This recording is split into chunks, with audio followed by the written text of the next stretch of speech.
Welcome back, everyone, to week 7 of Liberation Music Therapy series.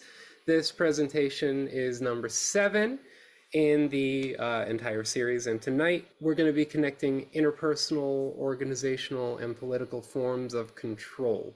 It's not meant to sensationalize, but it's meant to recognize patterns early before harm escalates. So tonight's focus is the sixth spoke of the praxis wheel, which is educational practices, transformational practices. It's a big topic, and I felt it was important to divide into 3 distinct sections. So this is the first of those 3 sections, which is high control dynamics and fascism. Next week, we're going to be doing caste and class, and then the week after that, we're going to be doing pedagogy of the oppressed. Today is split into 2 parts, high control dynamics and understanding fascism. And the through line is power, how it's organized, how it's justified, and even how it's resisted, which when you're in it, it is harder, it's easier said than done, as I think many people are noticing. Part 1, high control dynamics. And this is really starting at the relational level. So what exactly are high control dynamics? High control dynamics describe how power is enforced, how autonomy is eroded, and how dependency is intentionally created. These patterns, they show up in cults, they show up in abusive relationships, they show up in workplaces, they show up in families, they show up in states, they show up in companies, they show up in daycares, they show up in gymnastic studios, they show up in Boy Scouts of America, they show up in the Catholic Church, they show up in the Southern Baptist Convention, they show up in the Mormon Church, they show up all over the place. And it's something that, as you start to become aware of high control dynamics, it does exist on a spectrum, and we do have to take time in addressing people. Sometimes a person, and I'm telling this from the perspective of working inside prisons, sometimes a person can be doing antisocial things or engaging in antisocial behavior, even engaging in high control dynamics, putting high control dynamics upon another person, but they are still healable. So we do need to be mindful in how we walk some of this. But that being said, some of the extreme cases are just very, very challenging to work through. The most extreme cases are situations like Keith Raniere and the Nexium cult, or Charles Manson and his cult, or Jim Jones, or Ted Bundy, Jeffrey Dahmer, these types of folks. Elon Musk, Donald Trump, Peter Thiel. There's a particular type of person that is very challenging to work with, and I don't know how to address necessarily healing a person with those circumstances.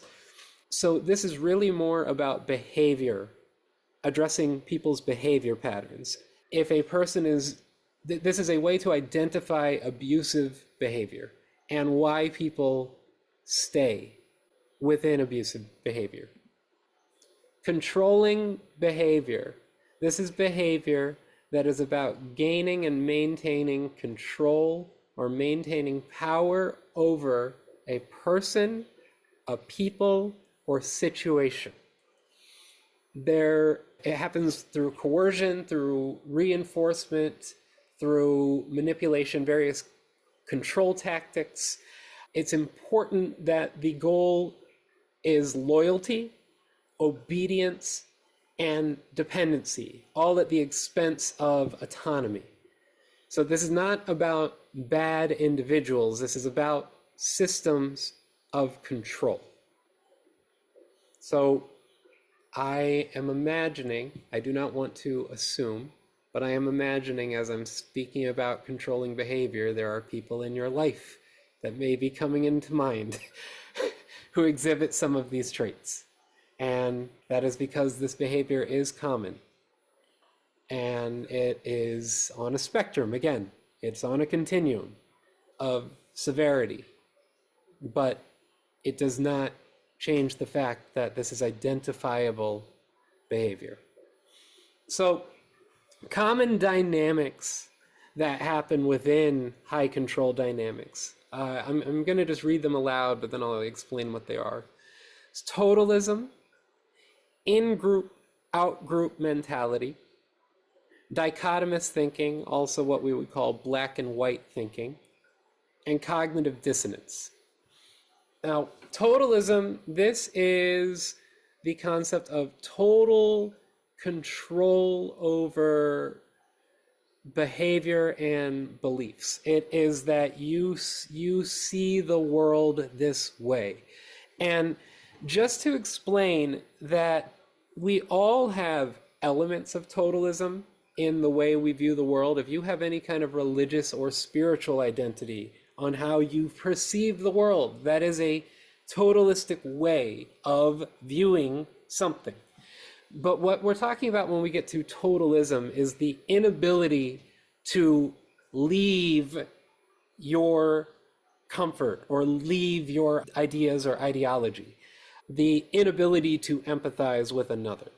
So that is what we mean when we say totalism, when a person can just not relate to somebody outside of their worldview that they are in. The second dynamic, in-group, out-group mentality. This is dehumanization of outsiders. And I have no love for the Democrats. I want to be very clear with y'all. I am not a proud Democrat or anything like that in my life. But the way that Donald Trump is speaking right now about the Democrats and the left as a blanket statement is this exactly. In-group, out-group mentality. There are only Democrats on the Epstein list, according to him. And only Republicans are not on the Epstein list, according to him. And I'm relating this to current events just because it is relatable. But these dynamics happen many a place. I remember when I was being raised Christian, I once asked a Sunday school teacher, what is a Catholic? You know, I was like 12, something like that. And I asked, what is a Catholic? And my teacher responded with, it doesn't really matter. They're not Christians anyway. And I was a child, and I remember thinking, okay, like, I know they're not like what we are, but like, that doesn't sound right at all, like what you just said. I mean, this is just in my mind, you know, but I really do consider that one of the first cracks of me being like, what is this world I live in? But that is in-group, out-group mentality. Dichotomous thinking. This is a tendency to evaluate situations and experiences as mutually exclusive, binary categories, rather than falling along a continuum. Something good happens in your life, it is because you prayed to the right God. Or something bad in your life happens, and it is because of a specific action that you did, and now you're facing consequences for it.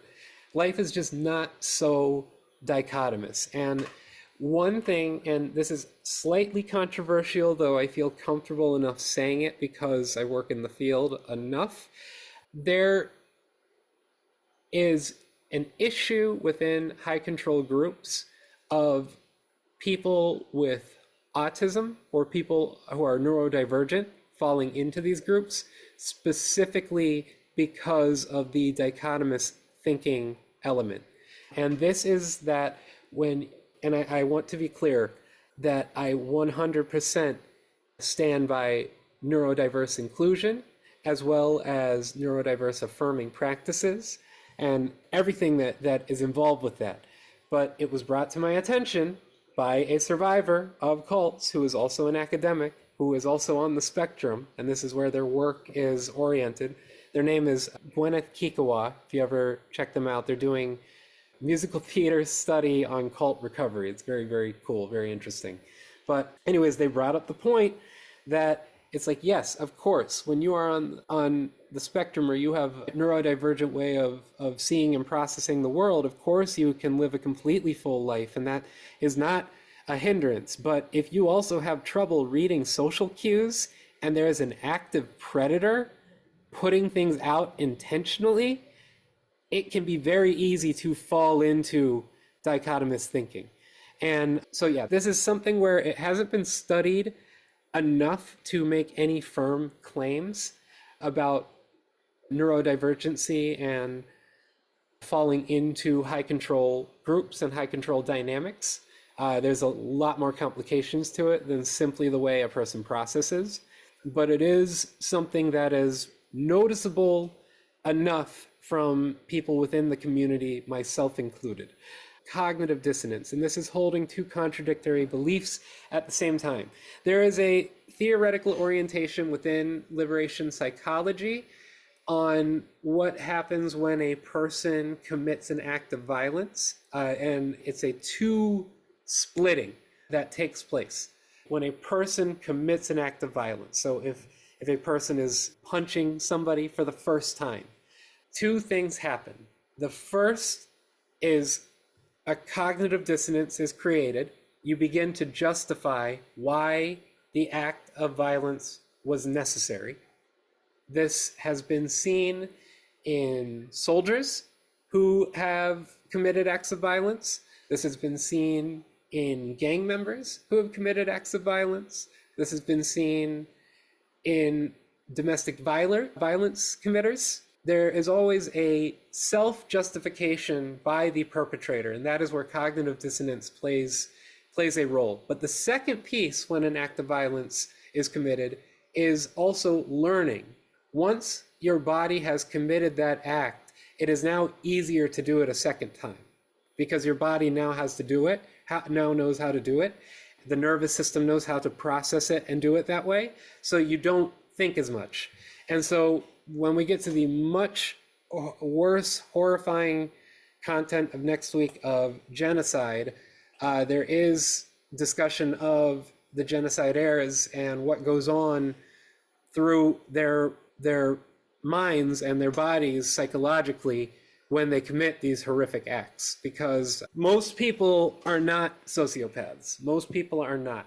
And yet many of us are capable of committing sociopathic acts if we are put in some say the right circumstance, but I would say the wrong circumstance. A common structure that is identifiable in high control dynamics, it's a 5-point structure, and there's basically top leaders, sub leaders, core enforcers or core members, rank and file members, and fringe members. And I'll break this down in a couple of ways to apply it to different groups. But if you have ever been involved in a church, the core members are the lay leaders or the very pious members. They are dedicated to the mission of the church. They are there. You go to their house, you see everything up in their house. It's all church everything. So those are the core members. The rank and file members are those people's kids.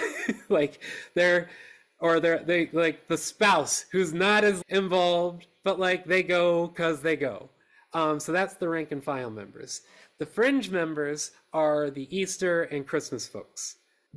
Now going to the other way, the sub leaders, that's the administrators, that's the the musicians, the other folks who work in the church. Then the top leaders, that's the boss, that's the pastor. And so that's one way to look at how this structure might apply in that sort of space. But now let's look at it through, let's say, a multi-level marketing lens. A core member would be somebody who is just so committed to selling you essential oils. These essential oils are the best thing. In fact, I only use essential oils for cleaning myself now. there are people that get like this, where all of a sudden they find some product and they become completely committed to the product, to the thing that they're selling or the thing that they're buying into. That would be the core members. The rank and file membership of this like multi-level marketing concept, that would be the folks who are buying from the very dedicated, like, I'm committed to this product. So those are the people who are buying from that person and really not making any money. The fringe members are the people who maybe went to a meeting once, maybe went to a selling bid once, maybe bought a round of things once or twice, but didn't really commit, or didn't really even, like, they bought it and then didn't do anything. So now we go to the sub-leaders, which is all the way second to the top. Those are the people who run the website. They run the day-to-day operations, make sure the factory is running so everybody gets their essential oils that they need to sell through the multi-level marketing process. And then top leader, that's the person at the top who came up with this brilliant idea. Look at these oils. That's usually the name of the company or the face of the company. But the point of this is that this applies to many, many, many structures. When I first started learning about cults, this was really one of the most helpful structures for me to identify real-world behavior patterns, especially in the prison structure, because I was on leave for about 3 months from my prison job due to an incident. I'll leave it at that. An incident happened, so I was on leave, and I was just chilling at home because it was workers' comp. And so I was watching a lot of cult documentaries, just like it was like I was getting paid and I was at home. It was great. And I ended up reading a couple books about cults. And there was one particular book called Take Back Your Life by Janja Lalich. And she breaks down a lot of the behavior patterns of cultic groups or high control groups. And it was the first time that I wasn't thinking of cults as a weird group of people who do strange things in white robes off in the middle of the woods, and started to realize that this is a structure of behavior that we're talking about. And so this structure, the common structure, top leaders, sub-leaders, core members, rank and file members, fringe members, this is exactly how gangs operate in the prison system. This is exactly how. So when I would have an issue, for instance, going into a place where none of the community members would engage with me for a couple of reasons, one of which me being a white person, one of which me being a person who works for the state or the system. Even if I'm coming in through a nonprofit organization or I'm literally working through the state, doesn't matter. When you're actually in there, it just doesn't make a difference. When you're in those kinds of spaces, it's really important to pay attention to how people move and how people talk to each other, and figure out who is the top leader, who's actually at the top, who's making the calls. Figure that out. And oftentimes, this literally happened with one particular group where they would not communicate with me at all. It was a house at Rikers Island, all Bloods that lived there. Bloods is a gang here from LA as the originals, but there's a group here in New York. It's a whole other history. But anyways, no one would speak to me in this house at Rikers Island for like 3 or 4 weeks. And I finally figured out the gentleman who was the shot caller, who made all the decisions. And what I ended up doing was I would go up, I'd hand him the MP3 player and the speaker, and I'd just like leave it with him. And he would go through some songs. He'd like play 4 or 5 songs, and then he'd set it down and walk away.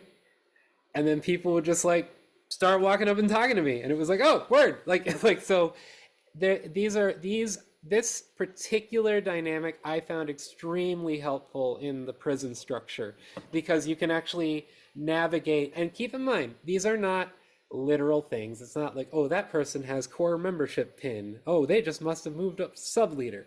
This is a framework to just conceptualize a leadership structure or a hierarchy structure within any kind of group, but especially a group that is showing high control dynamics. I experienced in real life a high control circumstance that did not go the worst, but it got very bad. But we had an extremely toxic choir director in a choir, and this person was actively spreading lies about other people in the choir and getting all this infighting going on. And years later, I'm now a working music therapist in cult recovery and learn these behavior patterns, and it's a playbook.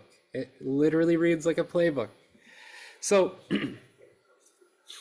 something that happens in these high control dynamics or these high control relationships is something known as the cycle of abuse. And this is really a framework to identify events or the cycle of events. So high control systems, they often have a tension building moment, incident that occurs where stress and conflict gradually increase. And then there's the actual incident, which is an abusive event. Then reconciliation. This is where the abuser may seek to make amends or justify their action, just as we were speaking about in the last slide, or 2 slides ago.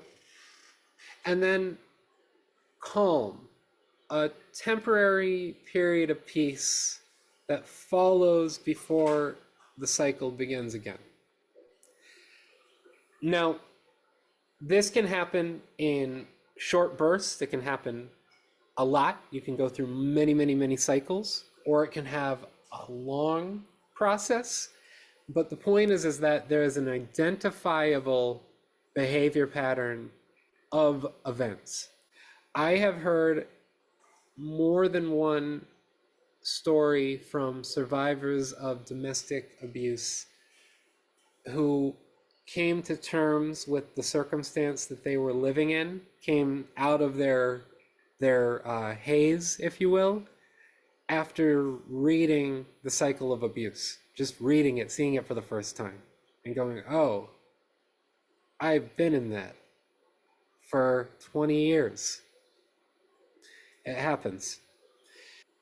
So the reason why the cycle of abuse works, and I am saying this not to encourage it, but the reason why this keeps people in a relationship or in a circumstance in which they should not be in is a term called trauma bonding. And now trauma bonding can happen in many, many different places. I know my experience in the military. I've experienced trauma bonding with some of my battle buddies from that world.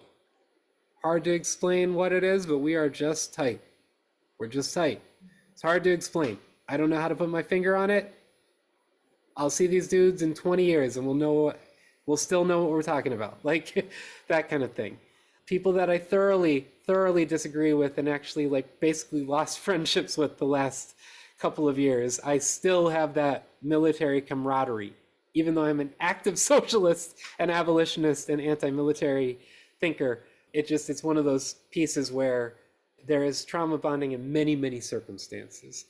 But trauma bonding, if you want to think about it, it's almost like a hardening and softening that strengthens the relationship bond.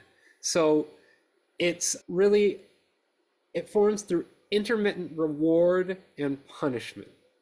Basically a constant experiencing of fear and relief. And the fear is really tightening your entire body up, and the relief is releasing it. And this bonds resistance to change. So it confuses the body's survival with attachment. The reason why this creates a bond is that if you are completely exhibiting fear or only exhibiting fear, there is no moment of relief. There's no moment of relationship building. And this is one thing that I hate saying this out loud. This is why the content warning at the beginning, but Guantanamo Bay, there were circumstances of complete dehumanization of the people being tortured, and that only created fear in the torturees. Whereas there have been other examples of torturers feeling serious conflict with their behaviors. Specifically, I'm thinking about in Algeria during the Algiers Civil War. There were a lot of police officers who had engaged in torturing prisoners of war and felt disgusted with themselves. But they developed friendships and relationships sometimes with the people that they were hurting. And so it's just very, very complicated and weird. But this is why just leave is not realistic advice. This is why. It's because there has been a cycle that's been going on and pounding into a person's nervous system that is literally expanding and softening. And I will say, not all abusers have personality disorders. In fact, most abusers do not have personality disorders, which is why I have faith that most human beings are healable. But there are cases where there are people who are legitimately predatory and actively doing these things to keep a person trapped.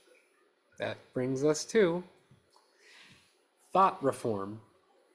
So thought reform is a classic piece of psychology on behavioral analysis. This was done, it was research done on prisoners of war in China, and basically the ways in which the POWs started off as enemies and slowly but surely lost their autonomy and just became vessels for the Maoist regime. And I'm saying this as a left-wing person, so I have no problem criticizing anything in our spectrum, the spectrum in which I exist. I have a lot of respect for Mao's writing. I also think that historical things are much more complicated than we want them to be. I also think that the Cultural Revolution and the Great Leap Forward created some of the greatest crimes against humanity that the world has ever seen. And I don't pretend that that's not a reality. Yeah, anytime somebody tells y'all that it's like, hey, like you're coming from a biased thing, it's like blah, blah, blah. I went to a presentation where a straight up socialist taught us about something where the first study was done on POWs under a literal communist regime. Anyways, thought reform. This is extremely important to identify on the systematic way in which people can lose their autonomy. The first is milieu control. And so that is where you restrict information. If you ever watch Fox News, for instance, you will hear terms like liberal media. Whereas if you go on CNN or MSNBC, whom I also have criticisms on, you will not hear terms like conservative media in reference to Fox News. And the reason why it's mindful to be aware of these slight pieces of information is that one of the information spaces, though coming from a neoliberal capitalist perspective and needs to be criticized from that perspective, it is not coming from a predatory lens of actively putting things out there to make sure that you distrust other information sources. So it's very subtle, but this is what we mean by milieu control. It is about restricting information. I will tell you all that this is a little complicated for me in particular in regards to fascist literature, because I do think that it's important to study all of that information and to know what's going on in there. But I do think that there is a certain amount of maturity at which you have to go through that material, especially as a white man, that without the proper tools, without being engaged as opposed to entangled from the first session, it can be easy to fall into these spaces. So I think it's important to not restrict information, but I understand where concerns are on certain pieces of information because I have concerns about things. It's like I don't necessarily think everybody needs access to instructions on how to make a bomb. But the point is that when we're talking about thought reform, it is an intentional effort to restrict information. So the next piece is mystical manipulation. And this is the use of signs to reinforce authority. So it's the, oh, look, I said this was going to happen. It happened. This can happen in subtle cases of a person playing active tricks or active manipulations to lie, make it seem like the person really just knew something. If you think about creepy boyfriends who maybe got into somebody's phone to learn about their interests and then show up with the person's things, that would be an example of mystical manipulation. Oh, I just happened to have the favorite thing that you wanted, even though I completely knew because I was snooping through your phone a little bit ago. Yeah, so these are the examples, but it can also be all the way to you say something, the abuser hits the person, says, I told you this is going to happen. That's the most kind of extreme example of mystical manipulation, where it doesn't seem necessarily too mystical if a person's literally being hit, but when abuse, physical abuse happens, a person's mental capacities are lost. They're not responding the same way as when we're in our normal window of tolerance. So now we get to demand for purity, and this is the use of guilt to control behavior. Now, this is where we all need to be aware that fascists in particular are extremely good at marketing. They are extremely good at flipping terms. And these terms, if you know what they're doing, it's completely offensive.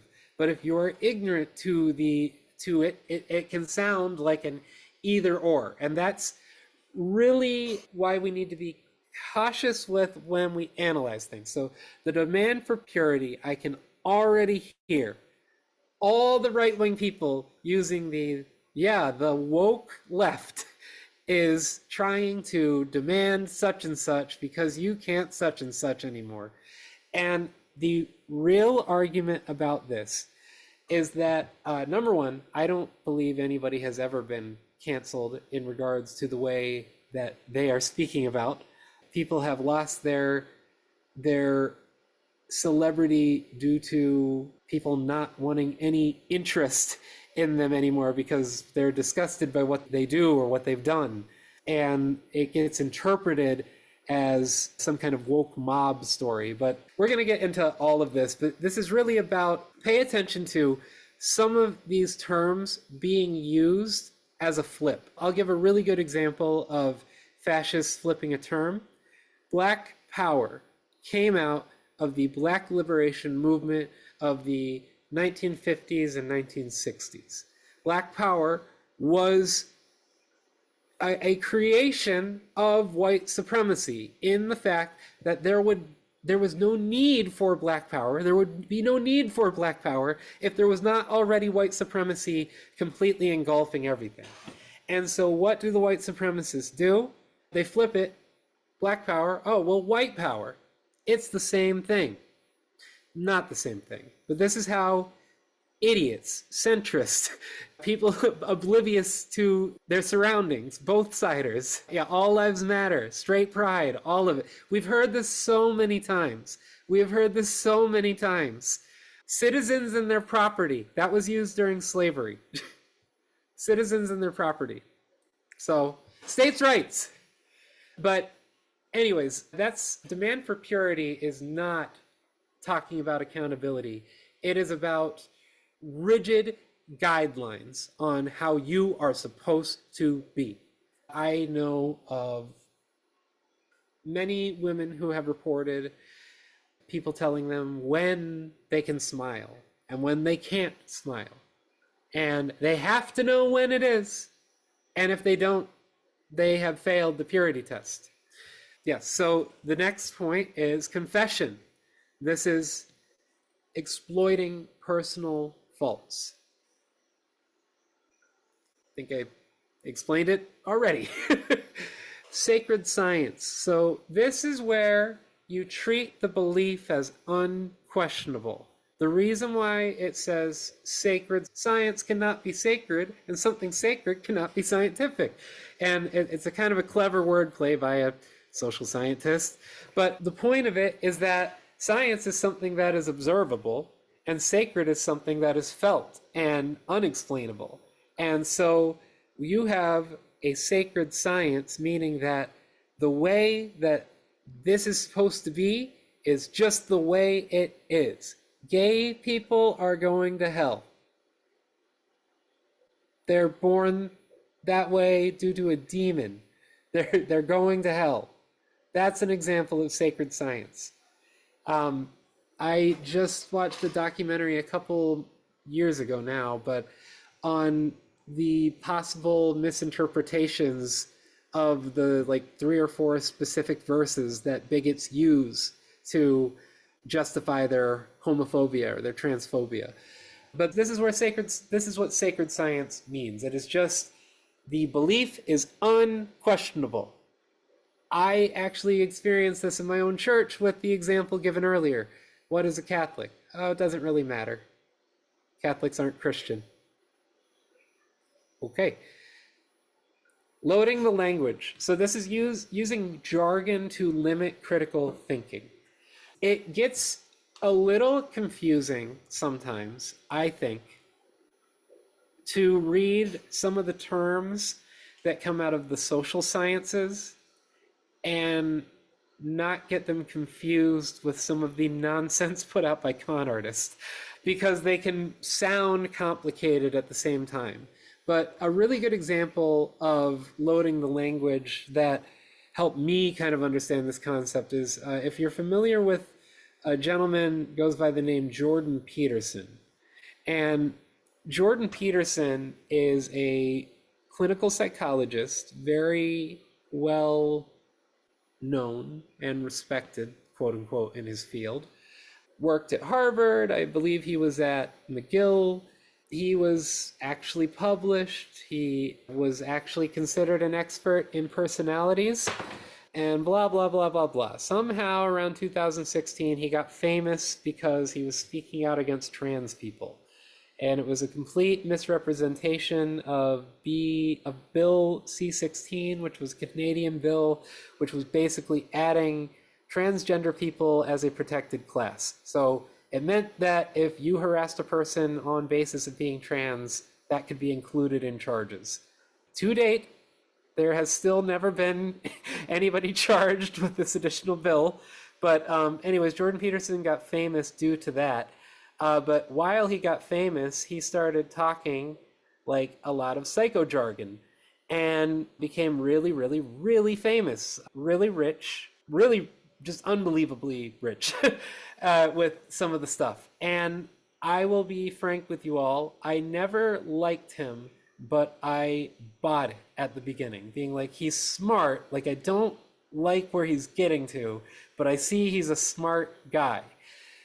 The point of why I'm bringing this gentleman up is when I became a therapist and actually learned how to read the literature of which this gentleman was spewing, it became very clear that he was using his expertise as a personality psychologist and researcher as a mask to spew Jungian pseudoscience, like archetypal philosophical things. And now I will tell you all that I have no beef with Jung in general in regards to a lot of the concepts. They're very useful in hospice care. They're very useful in for communicating large concepts. They're very useful for framing.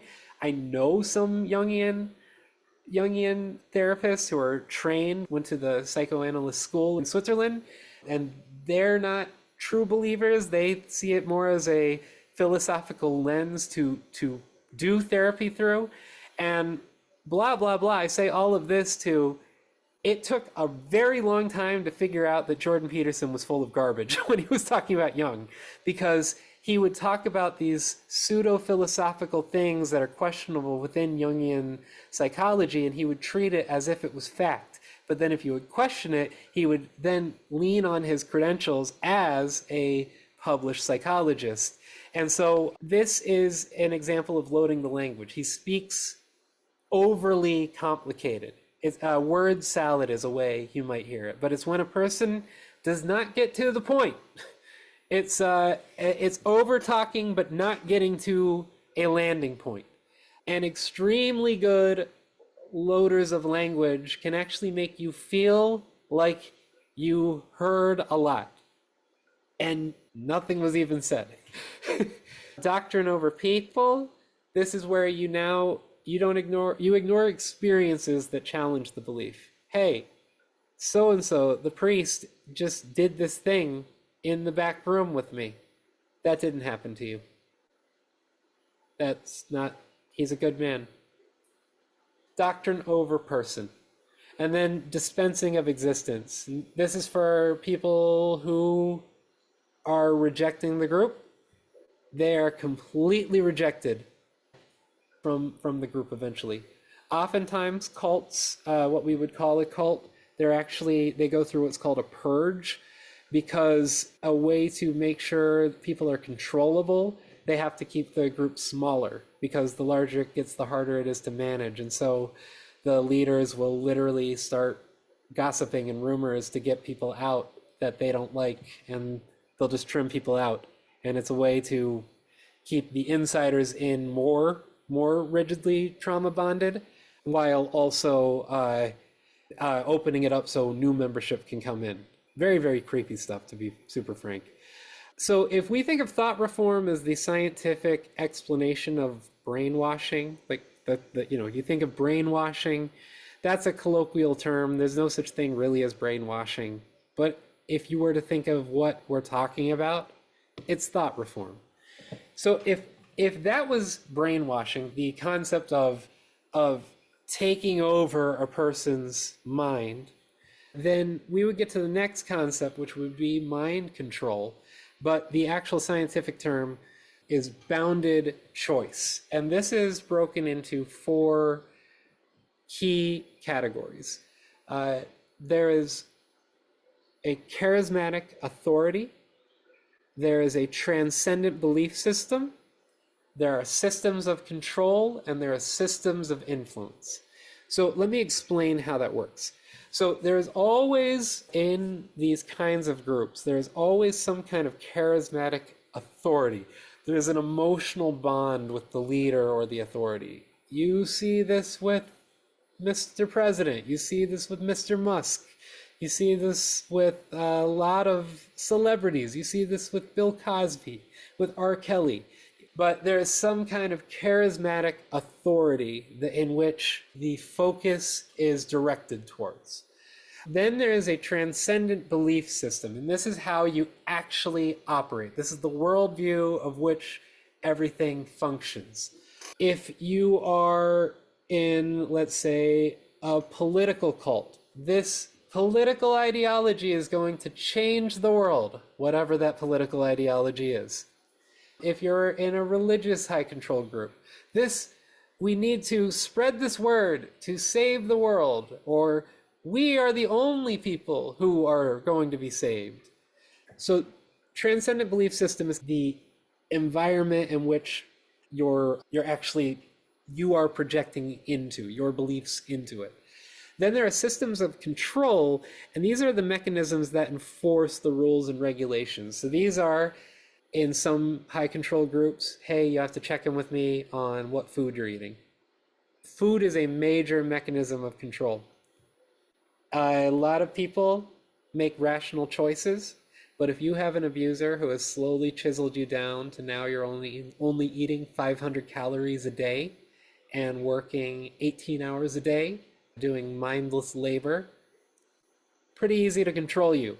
And so the systems of control will be those sorts of rules, or those sorts of like, oh, you did this thing, you now owe me $5. Or, oh, you did this thing, we can't go to step 2 because you did this thing and now we're stuck in step 1.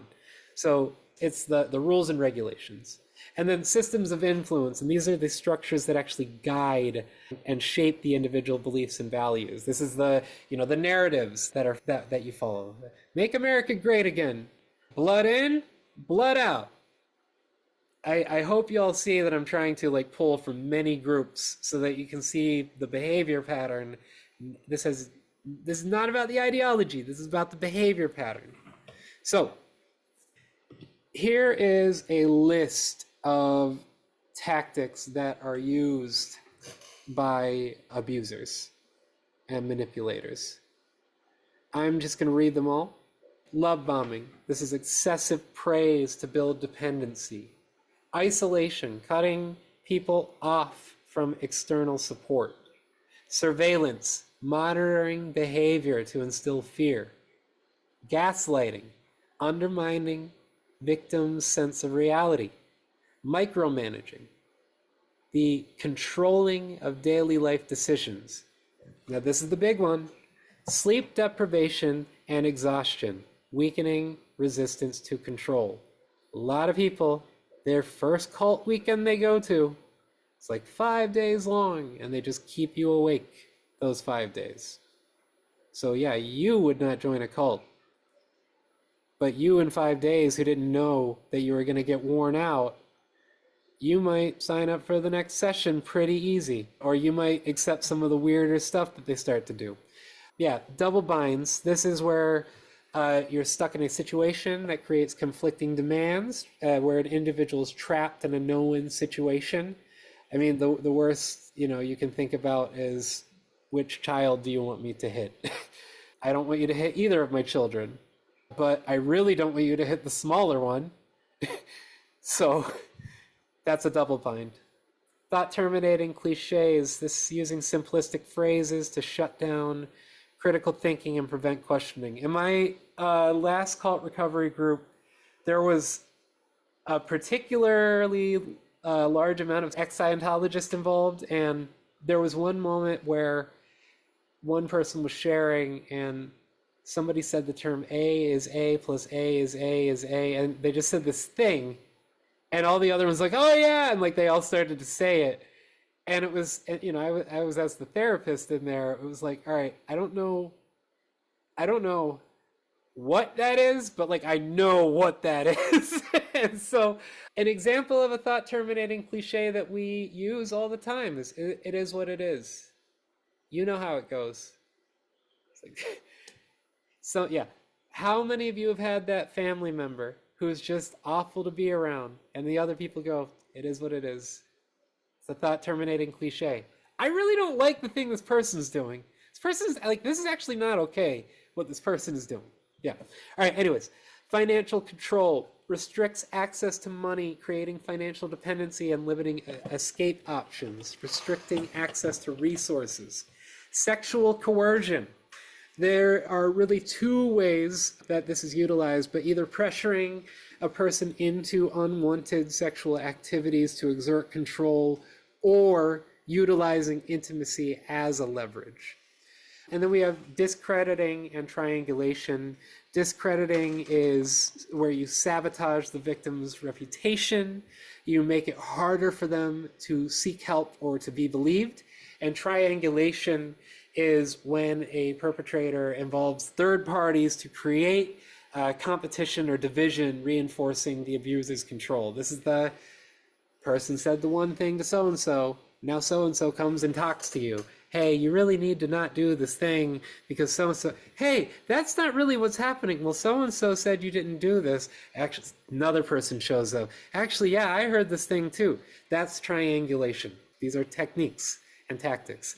This last one, be cautious. I'm always cautious with teaching psychological terms to people who are not board certified mental health professionals, just because one of the things that happens whenever you learn psychology terms in the beginning is everything you learn, you go, oh, I have that. I've seen that.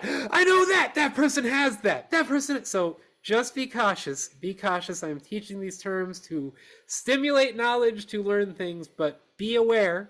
Use some wisdom that if you are not a board certified or licensed mental health professional, you cannot diagnose. So use these terms very cautiously. But DARVO, this is a concept called deny, attack, reverse, victim, and offender.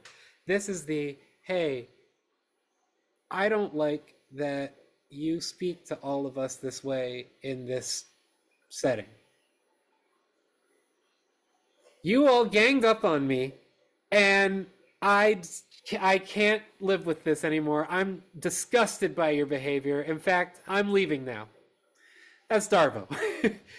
So now, this is why I gave the preemptive psychological terms are complicated, but because we cannot go around diagnosing people. But personality disorders are a long-term pattern of thinking, feeling, and behavior that is rigid, maladaptive, and causes ongoing problems within relationships.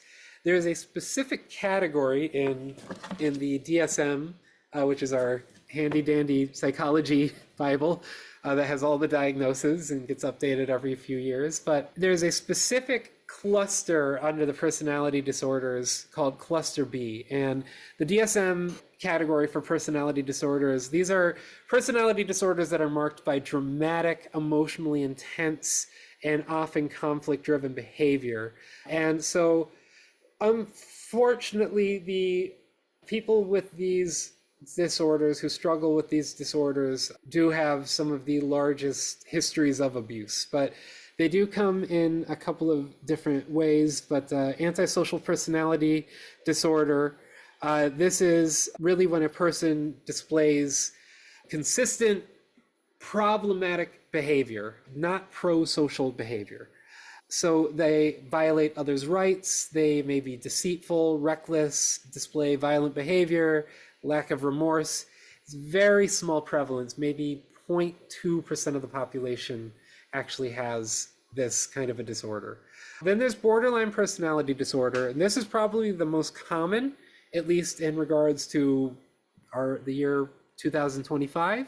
But this is intense mood instability, intense unstable relationships, an intense fear of abandonment. Self-harm can be common, or suicidal behaviors. Histrionic personality disorder, this is excessive attention seeking, dramatic emotional exaggeration, inappropriate seduction.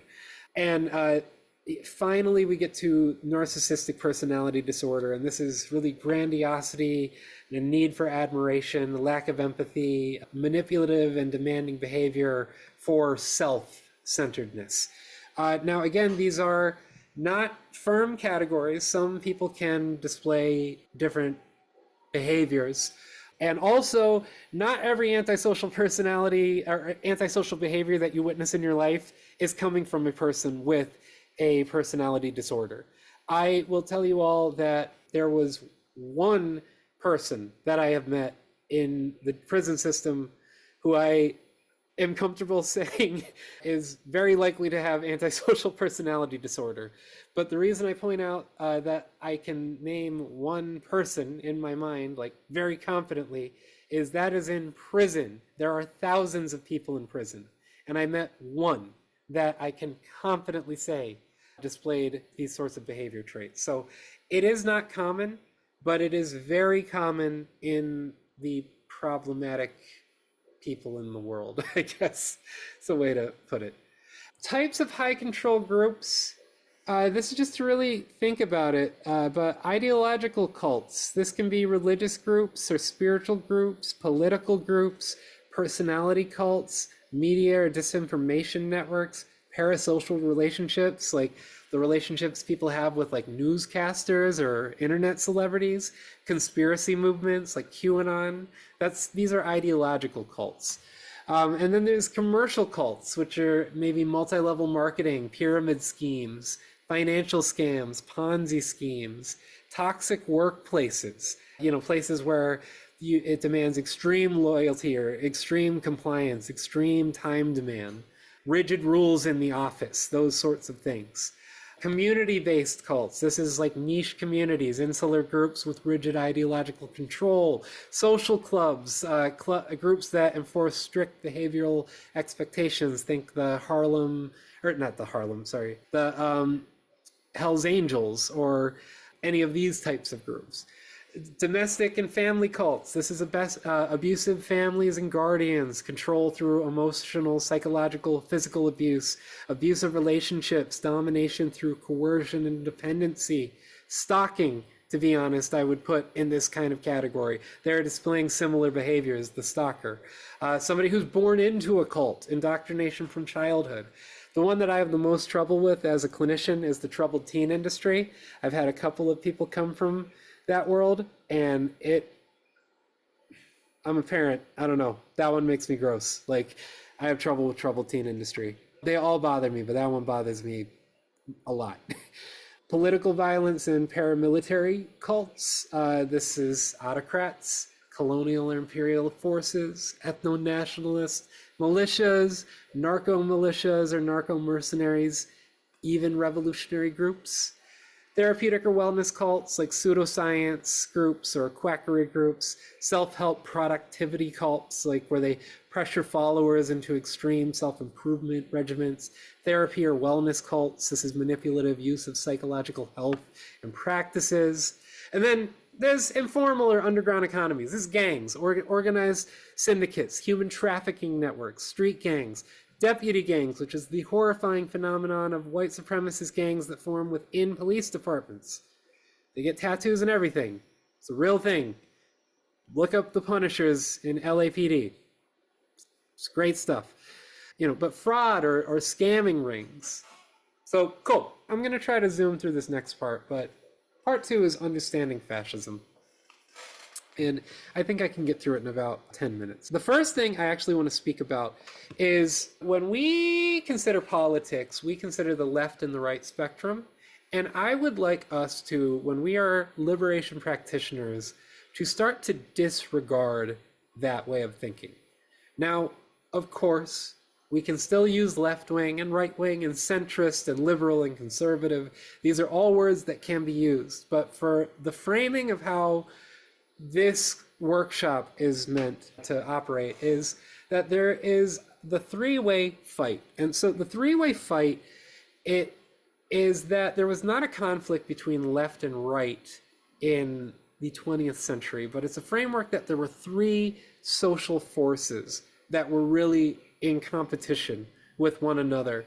And a lot of these social forces' behavior is what we are still dealing with on a large scale. Now, social forces are confusing because they are not a literal thing. You cannot check the weather on the social forces, but this is about behavior patterns, recognizable behavior patterns.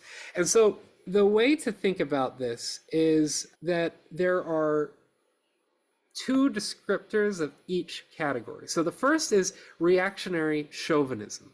So reactionary describes a political orientation that seeks to reverse social change and restore or preserve hierarchical social orders perceived as traditional or natural. So it has a lot of opposition to egalitarian movements, has a defense of hierarchy, whether that be racial, gender, national, religious. There is a nostalgia for an imagined past and a hostility towards modern pluralism. So reactionary politics are defined by looking backwards. If you think of it as in directional language, they are looking backwards. They are obsessed with something in the back, something in the past.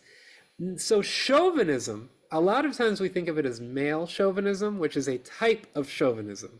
But chauvinism is an ideology of aggressive superiority, asserting that a particular group, nation, race, gender, religion, is inherently better and therefore entitled to dominance. So you can be a racial chauvinist. You can be a religious chauvinist. You can be a gender chauvinist. Key features: in-group supremacy, dehumanization of outsiders, justification of exclusion or violence, often fused with nationalism, often fused with patriarchy. Chauvinism supplies emotional fuel for emotional movements. So reactionary chauvinism is a superiority complex that is obsessed with the past. And this makes it a little easier to look at things like trans-exclusive reactionary feminists, also known as TERFs, or as they go by, gender-critical feminists. They use all the language of feminism, but they are excluding trans people as a behavior. This is how I feel about Zionism, to be perfectly frank. It is an ethno-nationalist ideology that is put forward by extreme right Christians in the United States. They are the primary supporters of that movement. But the point is, we can see this kind of behavior across any demographic. There are reactionary chauvinist movements within what we would call the left wing. There's a really horrifying case of a guy named Caleb Maupin, who some left-wing, air quotes, thinker who turned out to be a serial abuser with all of his followers, and also his ideas are nonsense, to be perfectly frank. He's a con artist just like many of the others. So then we get to neoliberal capitalism. Capitalism is an economic system in which the means of production, land, factories, technology are privately owned, goods and services are produced for profit, and labor is sold on the market for wages. And it's all about private property, wage labor, profit motive, market exchange, and capital accumulation. And then neoliberal, which is a modern political economic doctrine that seeks to extend market logic to all areas of life. So arguing that competition and privatization are the most efficient ways to organize society. Deregulation, privatization, free trade, reduce social welfare, strong protection of capital, even if it's through state power. So this is how people like Ronald Reagan can justify using the state strength to strengthen Wall Street while destroying all the social safety nets. So if we look at these social forces, you can see how people are operating and how people can even move. I would make the argument that Elon Musk was pretending to operate through a neoliberal capitalist model, but has actually been operating through a reactionary chauvinist worldview the whole time. Anyways, then we get to revolutionary socialism. And, I do not want to make it seem like this is the end all be all, but this is just to look at identifying where this course is coming from. Just to be, we got to be self-aware. I am coming from this social force. This is where I resonate. I don't resonate as a liberal. I resonate as a revolutionary socialist, to be frank. But to break these two terms down, socialism is an economic and political tradition advocating for the means of production to be collectively owned and democratically controlled rather than privately owned for profit. So collective social ownership, production for use, not for profit, reduction or abolition of class exploitation, and an emphasis on economic democracy. So socialism is a broad family of theories and practices, not a single model. And then revolutionary, it simply describes a strategy or orientation that seeks fundamental structural change to society. So breaking existing power structures, aiming to transform economic, political, and social relations, and arising when reform is seen as insufficient or impossible.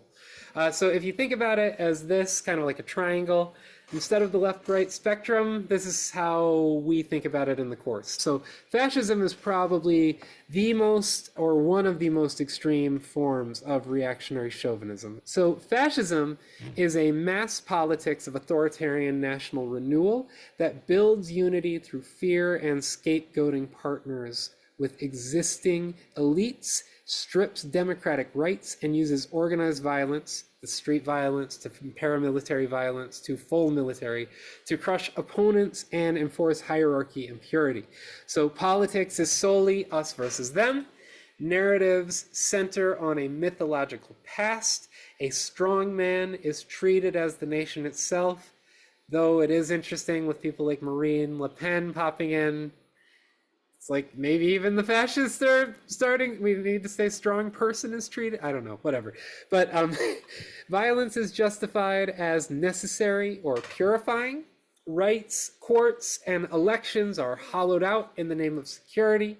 And economic and institutional elites fall into line. I did not write this list in 2025. This came from Robert O. Paxton's 2006 book, The Anatomy of Fascism, on Benito Mussolini and Adolf Hitler. So I didn't come up with any of those terms. He came up with this brilliant concept called the 5 stages of fascism. So historian and scholar Robert Paxton argues that fascism is not a fixed ideology, but a political process that evolves through identifiable stages. In this model, fascism, it's step by step. It often is in cooperation of those who believe they can control or benefit from it. So the first thing to notice is that there is an intellectual exploration. So this is when reactionary and chauvinistic ideas begin to circulate in intellectual or cultural or political circles. Now, just to be very clear in our circumstance, I do not want to get into the history necessarily of American fascism and all of it. We are only going to reference the current circumstance post-2025 just for example making. But if you remember in 2015, there was the rise of the alt-right, which was really the intellectual exploration of this. This was when a lot of internet culture started toying with reactionary and chauvinistic ideas. It includes anxieties about national decline. There's always an anti-immigration sentiment, and there is attacks on democratic norms. Public figures may begin directing outrage towards immigrants or women or democracy itself. And then we have rooting into politics. So you have first the conceptualizing of fascism, but then you have the rooting in politics. And this is where fascist movements actually gain traction. And this can happen both electorally and on the streets. So electorally, you get more far-right people elected, whereas on the streets you get groups like the Proud Boys or groups like the Oath Keepers starting to form. So yeah, paramilitary, street violence, hate speech becomes normalized, public intimidation begins to happen. That gets to the legitimation by elites. So fascists gain support or tolerance from established institutions, business leaders, party leaders, political leaders, media outlets, because they see the fascist as a useful tool. So YouTube media figures might align, for instance, with a fascist movement because it is giving them traction for money. And so they don't necessarily believe in the thing that the fascist is spreading, but they're legitimizing it because the outrage gets them money. So they're legitimizing it that way. So then we get into seizure of power. And this is where the fascists actually enter government, often through legal means, often elections, appointments, alliances, and they erode democratic systems from within. So this is undermining democratic institutions, the use of emergency powers, and the use of legal declarations.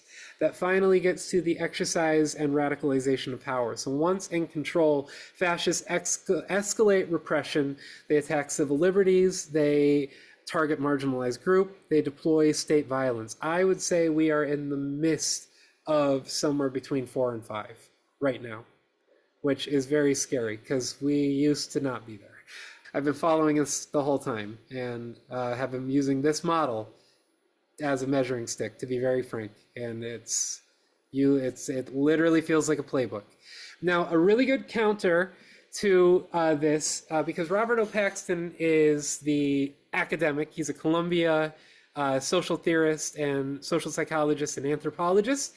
So I also like to apply a radical theory. This comes from George L. Jackson, and he was a revolutionary theorist and political prisoner.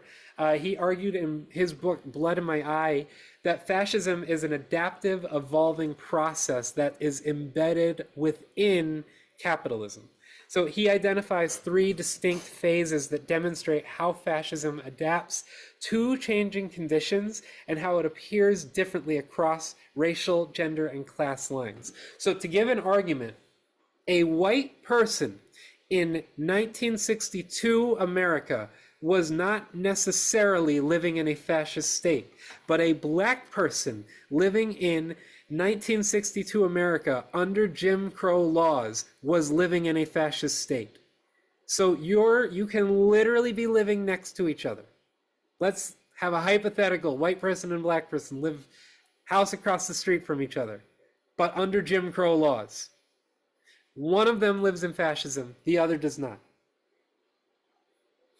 So the three phases of fascism from this perspective are fascists when they're out of power. So this is the fascist movements position themselves as revolutionary and subversive. They often use anti-capitalist language. They will use socialist language but use anti-socialist rhetoric.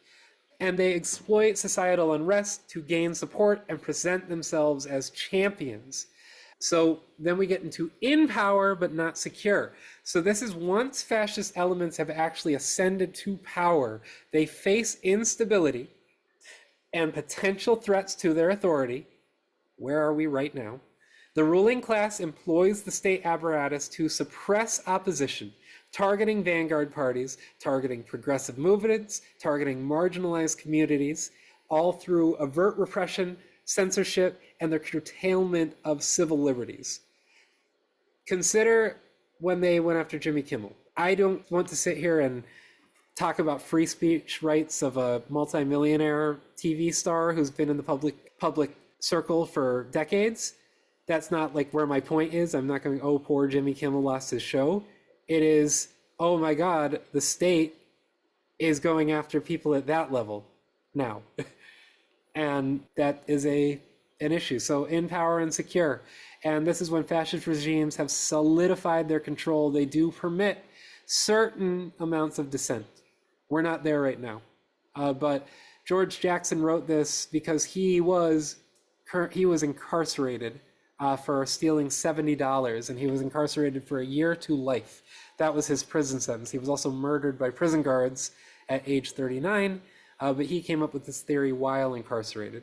There's another concept, and this is more about identifying behavioral traits, and this is fascism, and I'm just going to read these, but this is cult of tradition, idealizing a mythic past while rejecting modernity. There's the rejection of modernism. There is action for action's sake, which is valuing violence or impulsive behavior over thoughtful deliberation. This is Donald Trump coming up with all his names. You know, all his, whatever, Pocahontas, whatever.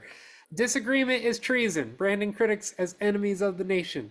Fear of difference, racism, xenophobia, homophobia, transphobia. The thing that is so horrifying to me when rereading a lot of the literature about Nazi Germany in particular is reading the translations on how the Jewish people were spoken about, because we hear about, yes, the Jewish people, but what we don't talk about is the Polish Jewish people. That was the first group that was targeted, and they were spoken about the exact same way that the Trump administration and people in that area are speaking about brown immigrants, Arabic and Hispanic.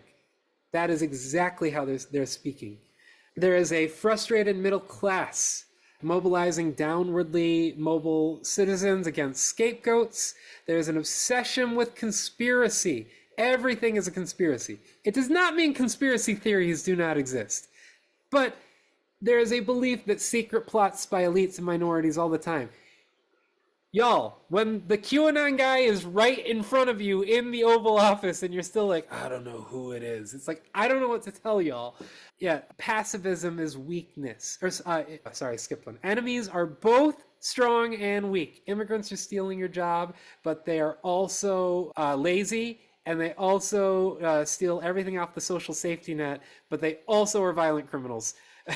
Like they're capable of so many things. The Tutsis run everything in the government, but they're also sexually promiscuous and have no money. Contempt for the weak, glorifying cruelty and domination.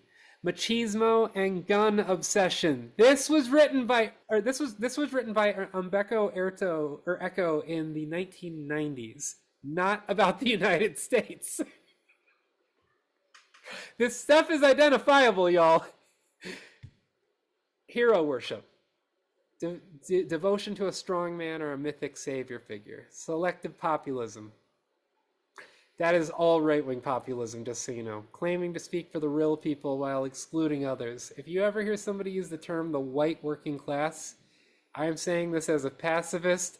You can gently put your hand against their face and push it slightly. That was my gentle way of saying slap them. I'm being funny, not funny.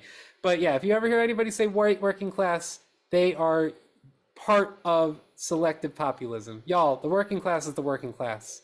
Like, there should not be that kind of division. That's what we need to be doing as our workers. We need to be considering these pieces on what selective populism is. I really like this group of workers, but not transgender workers. And then newspeak. This is reducing complex thought through simplistic emotional language. Mega, make America great again. Keep America great. All right, so finally, this is the concept that I really want you to internalize for next week. Because next week, a big topic on caste and race, or racial caste and gender caste and class systems is the imperial boomerang. So the concept I really want you to internalize before next week is colonialism is exported fascism. And fascism is imported colonialism. What the Germans did to the Herreras and the Namanik was no different than what they did to the Roma, the Slavs, and the Jews. It was just, the difference was, one was a group of others that were outside over there in Africa. So that was colonialism. They had camps, they executed people, mass genocide of two groups of people. The only difference is that it was directed to other people, whereas when it became fascism, it was, wait, those other people, they live amongst us. So that is how this works. The seventh thesis on militant anti-fascism and definition of fascism. It's important to understand what fascism is. Fascism is different than other forms of totalitarianism and other forms of authoritarianism. There is an argument on Stalin is a totalitarian tyrant, but not a fascist, because his ideology is not focused on a mythological past, and his ideology is not focused on narrative building. So that is the argument on why he does not fit into fascism. Whereas Mussolini's fascism returned to Rome. Hitler's fascism returned to Germany. Mosley's fascism from England, he never made it to power, thankfully, but his entire thing, we need to return to the great British Empire. What's the United States version of that? Make America great again. So it's good to understand what fascism is. The second part is the far-right ecological niche. So fascist movements emerge within broader far-right, which rejects the legitimacy of established political systems and supports social and economic inequalities. Notice how much easier it is getting for Republicans to be anti-Semitic. Eventually, you just get closer and closer to the end result of full fascism. That is where this leads. So then, understanding the three-way fight, that militant anti-fascism engages in a three-way fight, because not only do we have to deal with the ridiculousness of the far-right insurgencies, but we got to deal with the bourgeois and the corporations and the capitalists. And, we really need to go... That's my impression of all neoliberal capitalists. Yeah, anyways. Social relations, dependency. Far-right and fascist groups depend on specific social contexts, particularly in relation to settler colonialism, which includes white supremacy, heteropatriarchy, and indigenous dispossession. Fascism always needs a genocide to make it work. It doesn't always happen where you live, but it is happening. And it doesn't always have to be mass killing. We're getting into all of that next week. System loyalty versus system oppositional. It's important to identify what kind of far-right movement you might be seeing or witnessing, because they may be system loyal or system oppositional, depending on their perception on advancing white supremacy. This is why a lot of street gangs were white supremacists. This is why a lot of, when you look through a social class lens, why a lot of poverty-stricken white men, when they fall into the same behavior patterns that poverty-stricken Black and Hispanic men may fall into, they fall into white supremacist groups, and that is a system oppositional group. Whereas when the fascists gain power, when there's actually a class, a social class, so people from the middle class or the elite class who are fascists start to get there, they are system loyal, if that makes any sense. And even then they'll use system oppositional language, but they're actually system loyal to their behavior, if you look at things like Doge. And then there's revolutionary horizon. This is anti-fascist organizing requires a revolutionary horizon, which is addressing the root causes of fascism, which includes capitalism, white supremacy, and settler colonialism. And then diversity of tactics. Militant anti-fascism advocates for a diversity of tactics to disrupt far-right organizing and raise the cost of fascist action. The most important thing, y'all, beware of the fascist impulse. It's an expression from the three-way fight, underscoring the importance to maintain vigilance and caution against the tendencies and inclinations that align with fascist ideologies. It serves as a critical reminder that elements of fascist thinking and behavior can surface in any context, urging activists to remain alert to such proclivities to stave off the ascent of authoritarianism and oppressive ideologies. And with all of that, woo! For next week, it's continuing the educational practices and transformational practices, but we're going to be covering caste and class. And again, I'll leave this up for a moment, but this course workshop is Workshop 0. It's completely free. It will always be free. I want it to be available for all folks at all times as I develop this into a professional course. But that being said, it does take time, and time is always more useful when there's funds. So, if you feel you are able to, you can donate to any of these links. And of course, stay connected by checking out my website, dorianwallace.com, or Substack, dorianwallace.substack.com. And with that, thank you so much.